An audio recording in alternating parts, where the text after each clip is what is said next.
નમસ્કાર. પીએમ શ્રી કવાસ પ્રાથમિક શાળામાં બાળ સંસદની ચૂંટણીનું ઉત્સાહભેર આયોજન કરવામાં આવ્યું.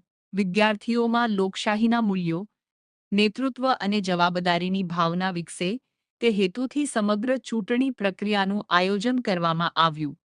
સૌપ્રથમ વિદ્યાર્થીઓને લોકશાહીનું મહત્વ, ચૂંટણી પ્રક્રિયાનું મહત્વ અને વિશ્વના સૌથી મોટા લોકશાહી દેશ ભારતની ચૂંટણી વ્યવસ્થા વિશે રસપ્રદ માહિતી આપવામાં આવી. ત્યારબાદ ઉમેદવારી પત્રોની નોંધણી કરવામાં આવી અને અંતિમ ઉમેદવારોના નામ જાહેર કરવામાં આવ્યા.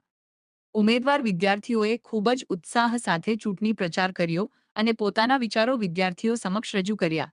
ત્યારબાદ ચૂંટણીના દિવસે શિક્ષકો સહિત ધોરણ 5થી 8ના 250થી વધુ મતદારોએ શાંતિપૂર્ણ અને લોકશાહી ઢબે પોતાના મતાધિકારનો ઉપયોગ કર્યો.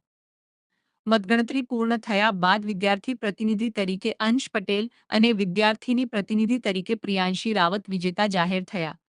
આ પ્રસંગે શાળાના આચાર્યશ્રી અને તમામ શિક્ષકોએ વિજેતા ઉમેદવારોને હાર્દિક અભિનંદન પાઠવ્યા તેમજ બાળ સંસદના તમામ સભ્યોને જવાબદારીપૂર્વક કાર્ય કરીને શાળાના વિકાસમાં સક્રિય યોગદાન આપવા શુભેચ્છાઓ પાઠવી. પીએમ શ્રી કવાસ પ્રાથમિક શાળા સતત વિદ્યાર્થીઓને પુસ્તકના જ્ઞાનની સાથે લોકશાહી, નેતૃત્વ અને જવાબદાર નાગરિકત્વના મૂલ્યોનો જીવંત અનુભવ કરાવવાનો પ્રયાસ કરતી રહી છે. ધન્યવાદ.